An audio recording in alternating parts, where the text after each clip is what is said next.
Pour faire du bleu d'Écosse, fromage AOP, prenez des vaches laitières et, comme Laurence, ici à Flavin, suivez le règlement.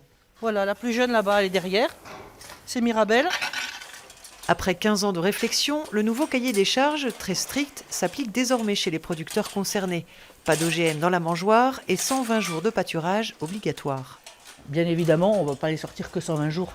Nous, on les sort 8 mois par an, elles continueront à sortir 8 mois par an. Et par contre, ça nous arrive de rajouter des aliments quand on est un peu en pénurie. Donc là, il faudra quand même qu'on soit très vigilant. On devra tenir un cahier de pâturage pour effectivement prouver qu'elles ont bien eu la ration minimum indiquée. Entre l'Aveyron, le Lot et la Lozère, zone de l'AOP Bleu d'Écosse, les 1000 producteurs actuels ne suivront pas. Trop de contraintes pour certains.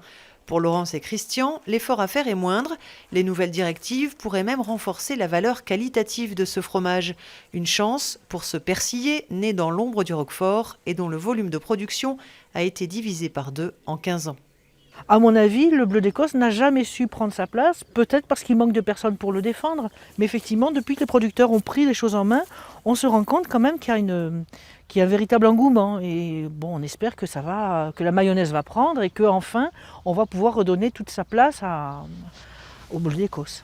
Enfin, et puisque la qualité a un coût, ce cahier des charges plus draconien devrait aussi permettre aux producteurs de renégocier à la hausse le prix de leur lait auprès des industriels, un prix qui ne cesse de chuter depuis quelques années.